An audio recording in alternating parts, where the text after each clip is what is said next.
এই দেখুন বন্ধুরা, আজকে রান্নাঘরে রান্না হবে চিংড়ি মাছ। মা তো দেখিয়ে গেল চিংড়ি মাছ আপনাদেরকে, আর চিংড়ি মাছ দিয়ে যেগুলো রান্না করব সেইগুলো এখানে নিয়ে নিয়েছি সেইগুলো আর কি। আর হচ্ছে গিয়ে রান্না করবো এর সঙ্গে আরেকটা জিনিস, সেটা এখন একদম সিজনের প্রথম গাছ থেকে আমরা এখন তুলবো পাট শাক, আর সেই পাট শাকটা করবো পেঁয়াজ দিয়ে ভাজা। ওটা গরম গরম ভাতে যে কি সুন্দর লাগে খেতে বন্ধুরা, কি বলবো। তো চলুন এই পটল দিয়ে আর চিংড়ি মাছ দিয়ে কিভাবে রান্না করব এটা আপনাদের সঙ্গে আজকে শেয়ার করব, একদম নতুন রান্না।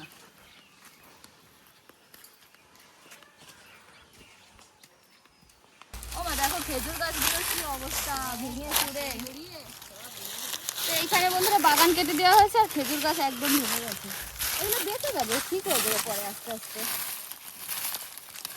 রোদও আজকে উঠেছে, সেই রোদ, কিন্তু হাওয়া আছে, তার জন্য মাঠে খুব ভালো লাগছে আবহাওয়াটা। এই দেখুন চলে এসেছি পাট বাগানে, আমাদের পাট খেতে আর কি। আর এই যে এই সাইডটা ছোট বড় হয়নি, আমরা এই দিকটাই বড় হয়েছে, বড় দিকটাই যাবো শাক তুলতে। সর্ষেও হয়েছে না, আগের সর্ষে না, পাতা নষ্ট হয়ে গেছে, পোকায় খাওয়া গেছে।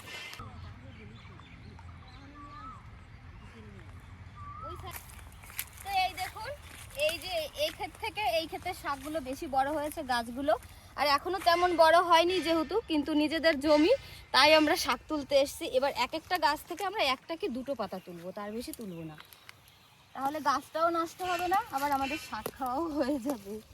আর কে কে পাট পাতা খেতে ভালোবাসেন কমেন্ট করবেন। আমার কাছে তো ভাজাটা খেতে অসাধারণ লাগে, মা আবার তরকারি খেতে পছন্দ করে বেশি। এই দেখুন, এই যে তুলছি, আর এই তোলার সময় একটা আওয়াজ হচ্ছে না টক টক করে, এই যে এটা যা লাগে না, বিশাল লাগে, মনে হয় কি তুলেই যাই তুলেই যাই। এই দেখুন কেমন নকনকা একদম কচি শাক, পুরো পরিষ্কার। কালকে রাতে বৃষ্টি হয়েছে, শাকটা একদম পরিষ্কার হয়ে গেছে, ধোয়া লাগবে না।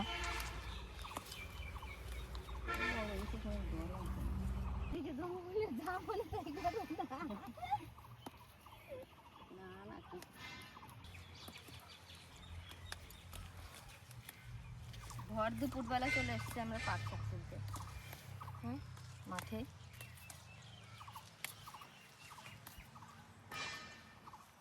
এই দেখি ভালো সবজি দুটো।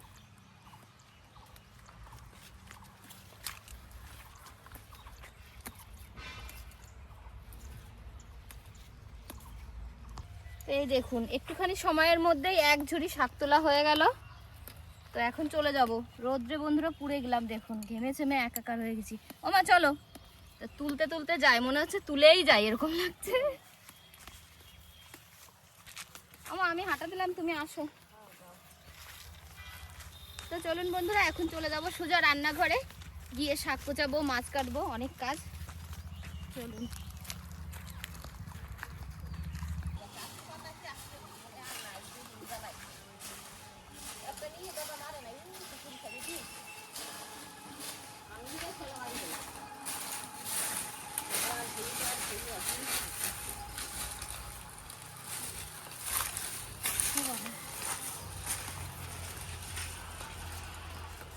কষ্ট হয়ে গেল তো শাক তুলতে, রোদের কারণে। হাওয়া আছে তবুও তো গরম কোথায় যাবে। আর এখন রোজ বৃষ্টি হচ্ছে বন্ধুরা, রোজ। কালকে 2-2:30টার দিকে যে বৃষ্টি হবে, সেই বৃষ্টি রাত 12টার পরে হয়েছে। আমার মা বলে টেরই পাইনি বৃষ্টি হয়েছে, এরকম ঘুম দিয়েছে টেরই পাইনি। দাও ওইটা নামিয়ে ফিরিয়ে দাও মা। এদিকে আমি সবজি নিয়ে বসে গেছি, আর মা গেছে পাট কাঠিয়ে আনতে উনুন ধরানোর জন্য। মা এসে মাছটা বেছে নেবে, চিংড়ি মাছ বাছতে তো বটি লাগে না, হাত দিয়েই বেছে নেবে। আর তত সময়ে আমি রান্না করার জন্য পটল, পেঁয়াজ, আদা, রসুন সব কেটে নেব। তা মনেই নেই, পটল আমি ভাজার জন্য আঁচড়াচ্ছি, কিন্তু আঁচড়াবো না, এটা হচ্ছে গিয়ে হালকা করে জায়গায় জায়গায় আমি পুরো ছুলে নেব। এই দেখুন এরকম করে খোসাটা ছাড়িয়ে নেব। পটল ধরলেই আমরা ভাজার জন্য বেশিরভাগ ধরা হয়, তো ওই জন্য আমি ভাজার জন্য আঁচড়াচ্ছি। এই যে এরকম হালকা হালকা খোসা থাকবে, এইভাবে ছাড়িয়ে নেব, ধুয়ে তারপরে কেটে নেব। ও মাছটা কেমন গো? সুন্দর মাছ, মা আজকে ভালো মাছ দাদা এনে দিয়েছে, দাদাকে ফোন করেছিলাম, বললাম কি দাদা মাছ এনে দিয়ে যা।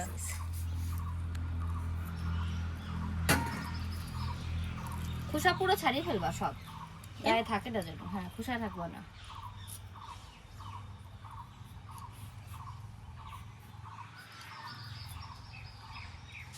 দিতে পারিনি বন্ধুরা, দেখো মাছ আমি ছাড়িয়ে নিচ্ছি, খুব সুন্দরভাবে ছাড়াচ্ছি। কিচ্ছু নেই না আমার, নোংরা কিছু টোংরা নেই, কিছু নোংরা নেই। টোংরা কিছু নেই। এই দেখুন,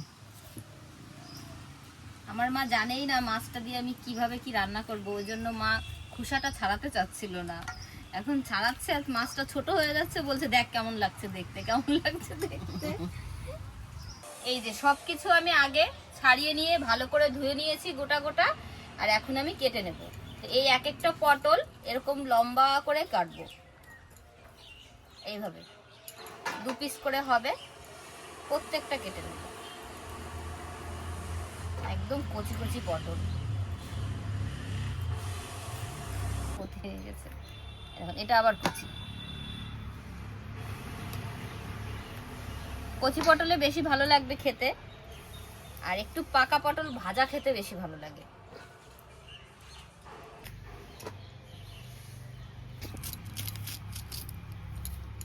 এবার কেটে নেব পেঁয়াজ, আর পেঁয়াজটা একদম ঝিরিঝিরি করে ছোট্ট ছোট্ট করে কুচাতে হবে। এইভাবে লম্বা করে কুচিয়ে নিলাম। এবার এটাকে আবার এরকম করে ছোট ছোট করে কুচাবো।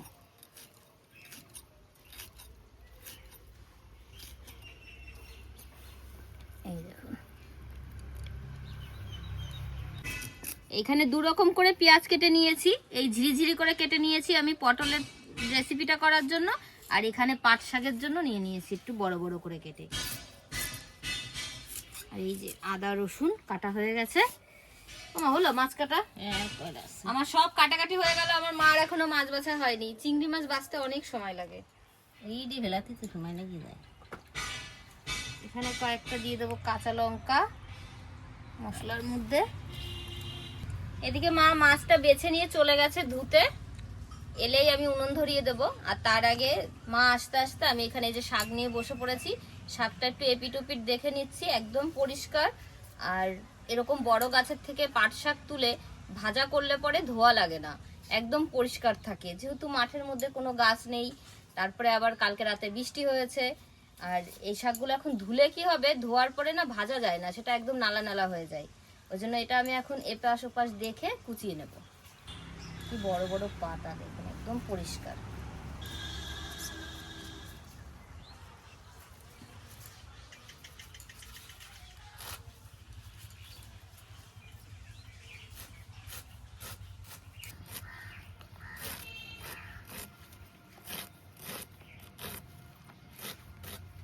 এরকম ঝিরিঝিরি করে কুচিয়ে দেবো।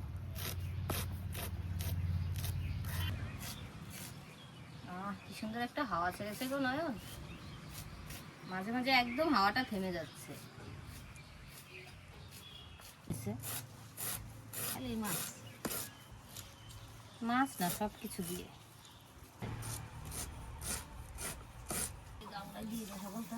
এই যে শাকটা আমার কাটা হয়ে গেছে, এটা এখন রেখে দেবো। ঢেকে রেখে দেবো মা ঝুড়িটা দিয়ে। এবার হচ্ছে গিয়ে কিছু মশলা করতে হবে, তো মশলাটা মা করে নিয়ে আসবে, আজকে মিক্সিতে করে নিয়ে আসবে। তো আমি দিয়ে দিচ্ছি কি কি লাগবে। এই যে এখানে 3টে শুকনো লঙ্কা, কয়েকটা কাঁচা লঙ্কা, আদা রসুন, আর দিয়ে দেবো এই যে যে চিংড়ি মাছটা কাটা হয়েছে, চিংড়ি মাছ থেকে হাফ মাছ আমি এর মধ্যে দিয়ে দেবো। একটু দেবো গোটা জিরে, আর ধনেটা গোটা দেবো না, আমি ধনের গুঁড়ো দিয়ে দেবো। তো এই দিয়ে একবারে সবকিছু একসঙ্গে মা মিক্সি করে নিয়ে আসবে। এ নাও একটু জল দিয়ে করে নিয়ে আসো। আর এদিকে আমি এখন উনুনটা ধরিয়ে দিই। এই যে পটল রয়েছে, এই পটলটা এখন আমি হলুদ লবণ দিয়ে মাখিয়ে নেব। আর হালকা একটু দিয়ে দেবো চিনি, তাহলে পটলটা ভাজার সময় চিনিটা গেলে কি হবে, একটু মিষ্টি মিষ্টি হবে, খেতে ভালো লাগবে।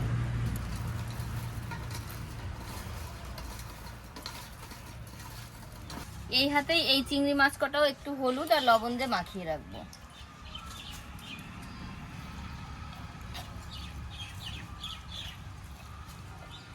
উনুনও ধরিয়ে দিয়েছি, কড়াইও গরম হয়ে গেছে। এবার কড়াইতে তেল দিয়ে দেবো। আস্তে আস্তে রান্না শুরু করে দিই। তেল গরম হয়ে গেছে, এবার আমি পটলগুলো সব ভেজে নেব।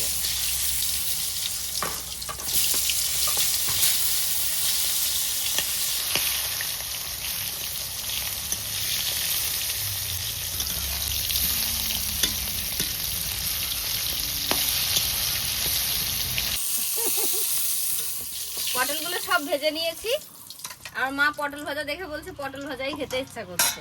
আর এই যে কটা মাছ রয়েছে, তো সব মাছ যদি মিক্সি করতাম একটু বেশি হয়ে যেত, ওই জন্য কটা গোটা গোটা মাছও দিয়ে দেবো। তো এই তেলে এই মাছ কটাও ভেজে নেব।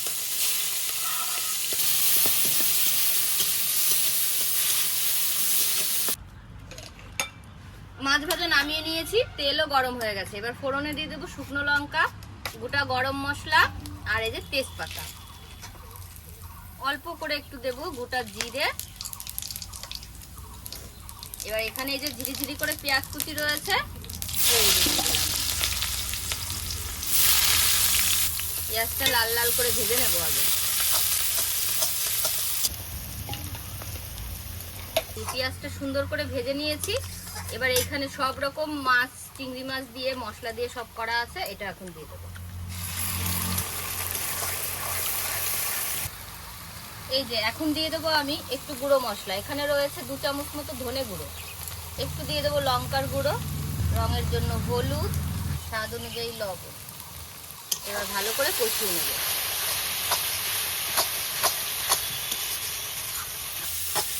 এই দেখুন মশলার পুরো জলটা শুকিয়ে গেছে আর হালকা হালকা তেলও ছেড়ে দিয়েছে। এখন দিয়ে দেবো টমেটো। টমেটো দেওয়ার পরেও 2 মিনিট টমেটোটা একটু নরম হওয়ার জন্য কষিয়ে নেব। এই দেখুন মশলাটা একদম সুন্দর করে কষিয়ে নিয়েছি। এবার এখানে ভেজে রাখা মাছ আর পটল এগুলো দিয়ে দেবো।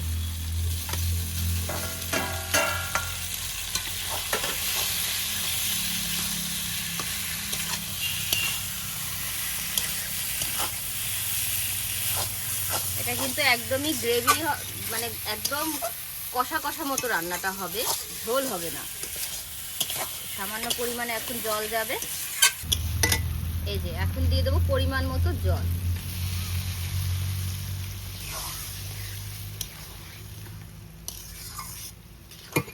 এই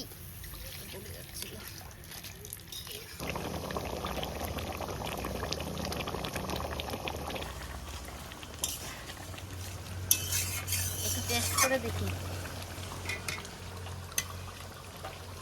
লবণ ঝাল ঠিক আছে কিনা।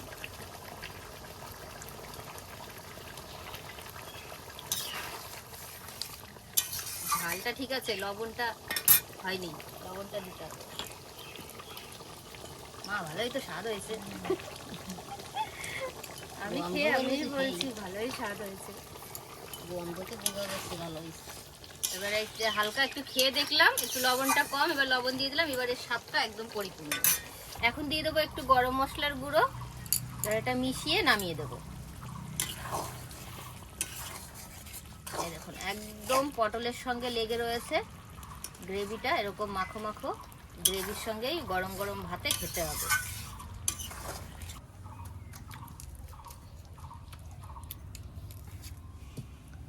রেসিপিটা কিন্তু মনে হচ্ছে যে মশলা হয়েছে এরকম, এটা কিন্তু বন্ধুরা মশলার জন্য না, মশলা কমই আছে। এটা চিংড়ি মাছ যেহেতু আমি পেস্ট করে দিয়েছি, সেই মাছের জন্য এটা এরকম গ্রেভির মতো লাগছে আর কি। এটা কিন্তু খেতে অসাধারণ লাগে। তো এই যে তেল দিয়ে দিয়েছি কড়াইতে, এখন আমি শাকটা আগে ভেজে নেব। তো পাট শাক ভাজাটা খেতে কেমন লাগে সেটা না খেলে বুঝবেন না। আর হচ্ছে কি আমি কিভাবে ভাজি সেটা আপনাদের সঙ্গে শেয়ার করব। দেখুন তাহলে প্রথমে দিয়ে দিলাম শুধু তেলে শাক। এবার এই শাকটা আস্তে আস্তে আস্তে আস্তে নেড়ে নেড়ে প্রথমে শাকটা ভেজে নেব।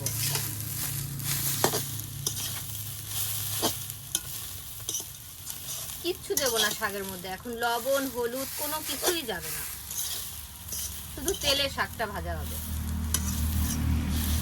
এই দেখুন শাকটায় কিন্তু আমি না দিয়েছি লবণ, না দিয়েছি হলুদ, একদম তেলে সুন্দর করে দেখুন ঝরঝর করে নাড়িয়ে নাড়িয়ে আমি ভেজে নিয়েছি। লবণ যদি সাথে সাথে দিয়ে দিতাম তাহলে কি হতো, এটা নালা নালা নালা হয়ে দলা দলা হয়ে যেত, শাক ভাজাটা খেতে ভালো লাগতো না। আর এই যে এখন আমি এই শাকটা নামিয়ে নেব, যেহেতু পেঁয়াজ দিয়ে ভাজবো বলেছি, তো পেঁয়াজটা দেবো কি করে দেখুন। এখনো লবণ টবণ ছাড়াই শাকটা নামিয়ে নিচ্ছি। শাকটা নামিয়ে এখন কড়াইতে আমি আরেকটু তেল দিয়ে দেবো। পেঁয়াজটা ভাজার আগে আমি কটা শুকনো লঙ্কা ভেজে তুলে রাখবো। শাক ভাজার একটু লঙ্কা ডলে খেলে না স্বাদটা বেশি লাগবে, শুকনো লঙ্কা পুরা গন্ধ। আহা, আমার মার আবার লঙ্কা না হলে হবে না, এর জন্য আগে থেকে ভেজে রাখি, লঙ্কাগুলো ভেজে তুলে রাখি।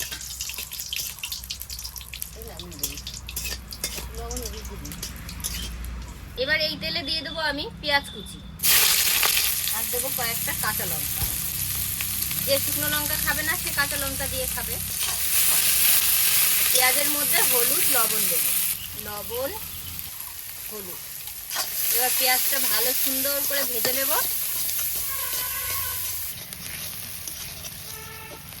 এই দেখুন পেঁয়াজটা সুন্দর করে ভেজে নিয়েছি, পেঁয়াজ আর কাঁচা লঙ্কা। এখন আমি এই শাকটা দিয়ে মিশিয়ে নেব। এইভাবে পাট শাক ভাজা করে দেখবেন একবার বাড়িতে, তাহলেই বুঝতে পারবেন কেমন স্বাদ। এবার যদি বলেন যে একবারে পেঁয়াজটা ভেজে শাকটা দিয়ে তাহলে কি হবে, তাহলে কিন্তু সেই স্বাদ পাবেন না। যেমন এই শাকটা তখন পেঁয়াজের সঙ্গে একবারে যদি দেওয়া হয় তখন শাকটা নরমই থেকে যাবে, এরকম ঝরঝরে হবে না। এই দেখুন কেমন ঝরঝরে হয়েছে, দেখেছেন? এই যে পেঁয়াজের সঙ্গে সুন্দর করে মিশিয়ে নিয়েছি। এখন শাকের উপর দিয়ে আর একটু লবণ দিয়ে দেবো। এই লবণটা দিয়ে মিশিয়ে নিয়ে নামিয়ে দেবো। হয়ে গেছে শাক ভাজা। এই যে শাক ভাজা হয়ে গেছে, এবার আমি নামিয়ে নেব।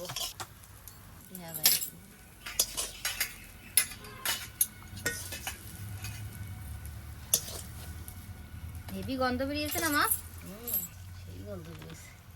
তো এখন রান্না টান্না তো হয়ে গেছে, এবার মাকে আমি খেতে দেবো। আজকে মা খেয়ে বলবে কেমন লাগছে খেতে। তো মাকে ভাত দিয়ে দিয়েছি, এখন মাকে প্রথমে শাক ভাজা দিয়ে দিই। প্রথমে দেবো একটা লঙ্কা, লঙ্কাটাই আগে দাও। কাঁচা লঙ্কা কি দেবো একটাও? না না, লঙ্কা দিয়ে খাবো। থাক আর দিতে কতগুলো দিলে শাক, লঙ্কা যত বড় শাক তো একটু বেশি লাগবে। এই যে লবণ,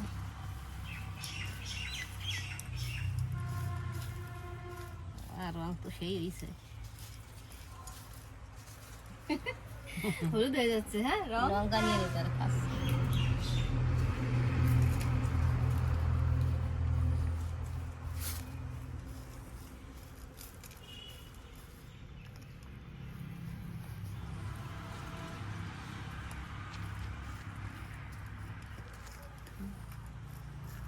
খুব ভালো হয়েছে, খুব টেস্টিং হয়েছে। বন্ধুরা এখানে খাবেন, রান্না করে খুব ভালো লাগবে। কাঁচা লঙ্কা একটা চলে গেছে, ওটাও নিয়ে নাও।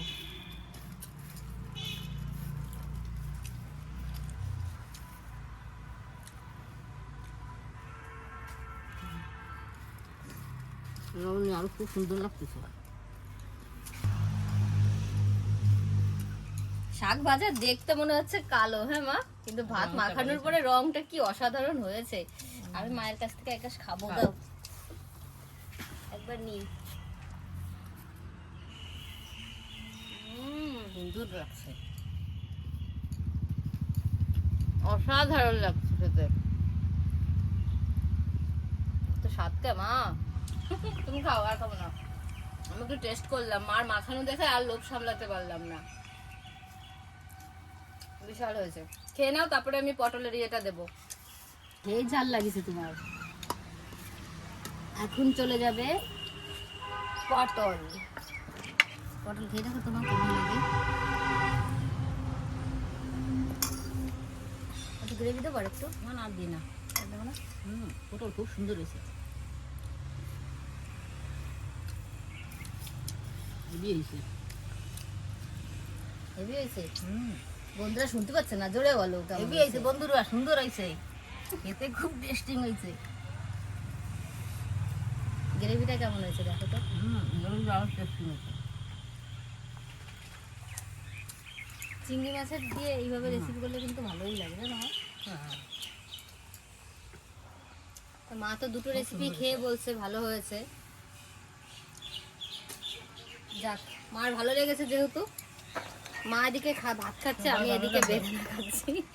ওই জন্য ভাত খেতে বসিনি বন্ধুরা, বেদানাটা এখনো শেষ করতে পারিনি। এটা খাচ্ছি আর মাকে খেতে দিচ্ছি। তো মায়ের তো দুটো রেসিপি ভালো লেগেছে। আর শাক ভাজাটা যেভাবে আমি ভাজলাম, এটা কিন্তু সম্পূর্ণ আমার মায়ের কাছ থেকে শেখা। আমার মা সব দিন এইভাবেই ভাজে। আমি সেই বিয়ের আগে ছোট্ট থেকেই মার কাছে এইভাবে দেখেছি মা কিভাবে পাট শাকটা ভাজে, শাক ঘন্ট, মানে শাকের রেসিপিগুলো মার কাছ থেকেই শেখা। আর এখন তো নতুন নতুন জিনিস আমরা নিজেরাই অনেক সময় রান্না বান্না করি, সেটাও আবার বরঞ্চ মায়ের কাছে নতুন লাগে। এটা যেরকম মায়ের কাছে খুব ভালো লেগেছে। তো আপনাদেরও কেমন লাগলো আপনারা অবশ্যই বন্ধুরা কমেন্ট করে বলবেন। আর আপনারা প্লিজ আমার চ্যানেলটি সাবস্ক্রাইব করে নেবেন, পাশে থাকবেন আর এইভাবেই ভালোবাসা দেবেন। তো আপনারা সবাই ভালো থাকবেন, সুস্থ থাকবেন। আর এখানে আজকের মতো ভিডিওটি শেষ করছি।